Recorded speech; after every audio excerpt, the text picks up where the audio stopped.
Well, we have a whole week of celebrations. Of course, tomorrow our governance meeting, our council and assembly meeting, but surrounding that, a whole series of meetings focused this year on the renewable energy transition. We believe that renewable energy is a huge deal in achieving the Paris Agreement. Some of our members are making a lot of progress, others not so much. So this is an excellent opportunity to exchange experiences, come up with best practice, and generally speaking, help accelerate the renewable energy transition. Of course, we have had a number of interesting meetings here. Just this afternoon, we launched our Green Growth Index. That is a product that we've developed in response to a request from our members. Countries like Ethiopia were saying, we've worked on green growth for a number of years now. How are we doing? How can we compare with others? Are there still areas where we can improve?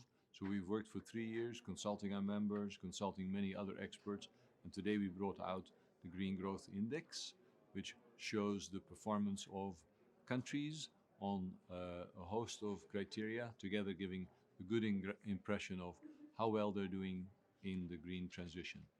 So the key decision that our Council and Assembly is asked to make tomorrow is whether they're ready to approve our new Strategy 2030. 2030 is of course picked to align with the NDC contributions to the Paris agreements of our members and the SDG, the Sustainable Development Goal targets that they have.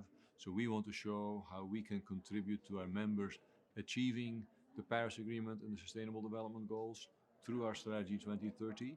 And indeed, it's quite ambitious, it's quite aspirational. We say we have a scenario that we can double in size. If we manage to do that, if we manage to grow the organization to $100 million a year, we can be in the field in 50 to 60 countries. We are then able to mobilize $16 billion in green and climate finance. And if we're able to do that, that could lead to a gigaton in reduction in greenhouse gas emissions, to 2 million new green jobs, and to sustainable services in green cities for 300 million people. Renewable energy is the key solution to achieving the Paris Agreement. We agree. Too many of our members are not yet quite aware that renewable energy is now commercially attractive, is the cheapest form of energy available, and yes, is an investment that is commercially attractive for the private sector. That is what we are championing here, and that is what we see a growing number of our member countries and private sector participants become convinced of here this week in Global Green Growth Week here in Seoul.